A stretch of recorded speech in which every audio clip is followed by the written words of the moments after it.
রে বান্ধবী, তোর মধ্যে কোনো ভয় নাই, নার্ভাসনেস নাই, কি ব্যাপার? ফাইনালি আমি আমার পছন্দের ছেলেকে বিয়ে করতে পারছি, আমি তো সুপার হ্যাপি। তাই?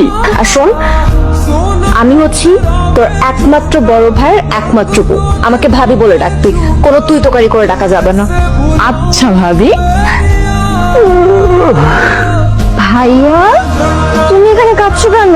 বোকা মেয়ে, হাজবেন্ডকে কেউ ভাইয়া বলে ডাকে? আসলে তোমাকে তো সে ছোটবেলা থেকে ভাইয়া বলে ডেকে আসছি, পুরানো অভ্যাস। কিন্তু তুমি কাঁদছো কেন? তার আমার কথা মনে পড়েছে? আমার বাবা মা আমার সাথেই থাকে, পাশের রুমে আছে। বাবা মার কথা মনে পড়লে তোমার মনে পড়া উচিত। তাদেরকে ছেড়ে আসছো তুমি। তোমাকে কাঁদতে দেখে একদম সব উল্টাপাল্টা করে ফেলেছি ভাইয়া। ভাইয়া না, তোমাকে আমি কি বলে ডাকবো? বিশ্বাসঘাতক, প্রতারক। প্রতারণা? আমার একটা গার্লফ্রেন্ড আছে। চোখ মুছো। ছেলে মানুষ তো এভাবে মেয়েদের মতো কাঁদতে হয় না।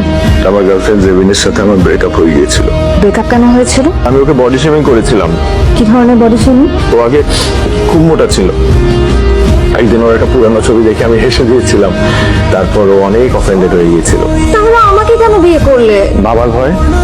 বাবাকে ভীষণ ভয় পাই, তাই না করতে পারিনি। বাবাকে সত্যটাও বলতে পারিনি। তুমি আমার বউ হও বা যাই হও, আমি একটা কথা সোজা সাপটা তোমাকে বলে দেই, আমি জেবিনকে অনেক ভালোবাসি এবং ওকে ছাড়া আমি বাঁচবো না। ও তো একটা ফ্রড। ও শুধু একটা অপরাধ করেনি, ও অনেকগুলো অপরাধ করেছে।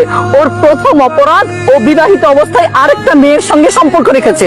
ওর দ্বিতীয় অপরাধ, সমস্ত কথা গোপন করে তোকে বিয়ে করেছে। ওর মতো ছেলেকে না পুলিশে দেওয়া উচিত। তার আগে ওর বাবা মার কাছে ওকে আমি নিয়ে যাব, কানে ধরে নিয়ে যাব। কে নিয়ে যাবে জানিস? তোর এই ছোট খালা নিয়ে যাবে। না খালা, তুমি এমন কিচ্ছু করবে না। তুমি এমন কিচ্ছু করবে না খালা। খালা, তুমি আমাকে প্রমিস করেছিলে তুমি কোনো রিয়েক্ট করবে না, কাউকে কিচ্ছু শেয়ার করবে না। আমি কিন্তু খুব খুশি যেরকম লক্ষ্যে একটা মেয়ে আমার ঘরে বউ হয়ে আসছে। এই লক্ষ্মী মেয়েটা যদি আবার এই অকর্মা ছেলেটাকে ঠিক করতে পারে। বাবা, এখন কিন্তু ভাইয়ার বিয়ে হয়ে গেছে, এখন কিন্তু সিচুয়েশন আর আগের মতো নেই। এখন পর্যন্ত একটা চাকরি জোগাড় করতে পারে নাই, পড়াশোনা শেষ করে ঘরে বসে আছে। এটা তুমি কি বললা? জীবনের সবচেয়ে বড় সিদ্ধান্তটা কিন্তু তোমার মত অনুযায়ী নিয়েছে আমার ছেলে। তোমার পছন্দ করা মেয়েকে তো সে বিয়ে করলো। শোনো, বলো না। আমি একটু বাইরে যাব, একটা কাজ আছে। ঠিক আছে। জিজ্ঞেস করলে না কি কাজে যাব? জানি তো, জেবিনের সাথে দেখা করতে যাচ্ছ। নিশ্চয়ই এই টি শার্টটা পরে যাবে না? একটা শার্ট পরে যাও। শার্ট আয়রন করা আছে? আমি আয়রন করে দিচ্ছি।